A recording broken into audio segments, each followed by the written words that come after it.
Olá, tudo bem? Essa aula é sobre suspensão condicional da pena, o chamado sursi da pena. Nós começamos falando dos requisitos para a concessão desse benefício da execução penal. Então, o primeiro requisito é não ser reincidente em crime doloso. Se o sujeito tiver uma condenação anterior, recente, mas for por crime culposo, não tem problema. O que não pode é reincidência em crime doloso. Segundo requisito, as circunstâncias judiciais lá do artigo 59 têm que ser favoráveis. Esse é o requisito subjetivo.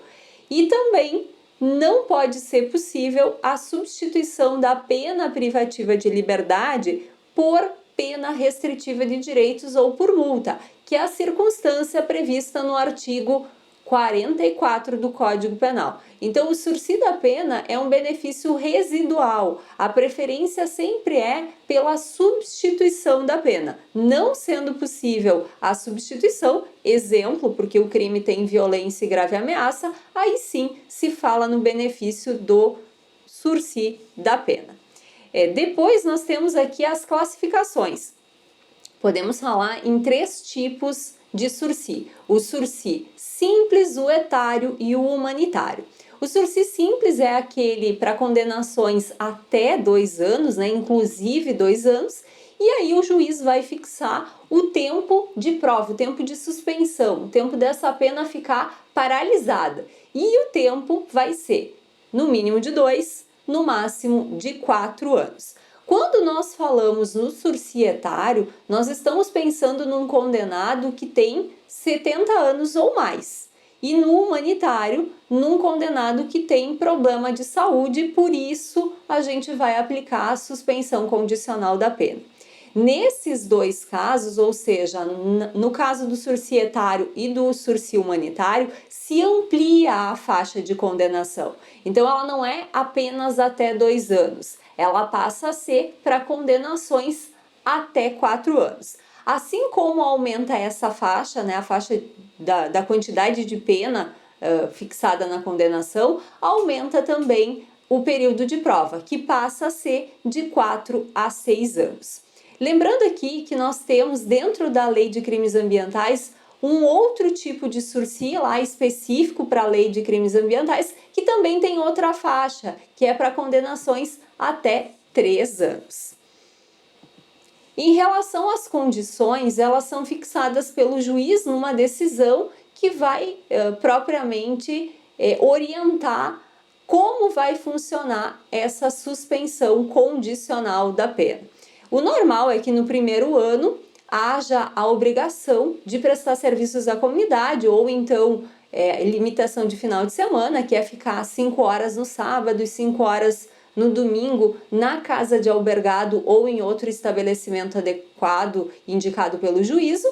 E se o sujeito tiver todas as circunstâncias lá do artigo 59 favoráveis, o juiz pode inclusive não estipular a prestação de serviços à comunidade e a limitação de final de semana no primeiro ano.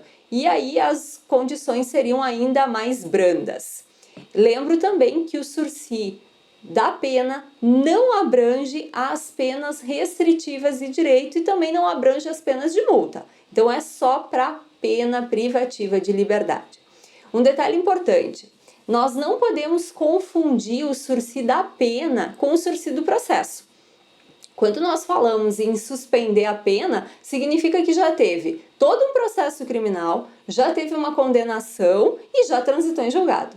Quando nós falamos do sursi do processo, é um benefício bem anterior, porque a gente suspende o processo de forma a não ter processo. Se não tem processo, não tem condenação e não se fala aí em trânsito em julgado, pelo menos não da condenação. Então, o sursi processual é um benefício anterior que não se confunde com o sursi da pena, que é o que nós estamos vendo nessa aula.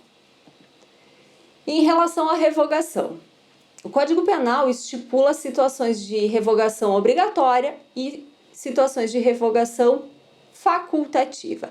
Em relação à revogação obrigatória, vai ocorrer quando o sujeito tomar uma condenação definitiva por crime doloso, né, intencional, não pagar a multa ou não reparar o dano podendo fazer, né? Se o sujeito não tiver condições, ele pode justificar e aí tudo bem, não vai ter a revogação.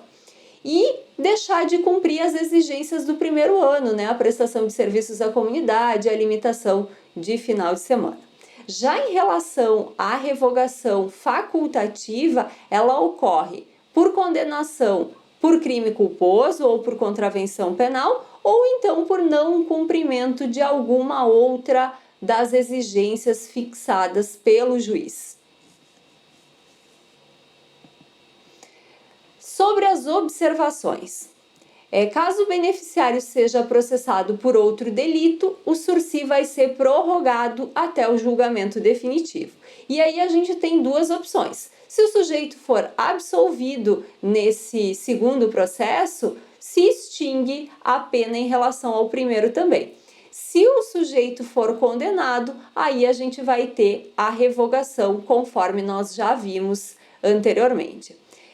Por óbvio, se passou o período de prova, né, o período fixado pelo juiz como sendo o período de prova, e não houve a revogação, a consequência é a extinção da pena. Com isso, nós encerramos essa aula sobre suspensão condicional da pena. Eu espero que você tenha aproveitado e até mais. Tchau!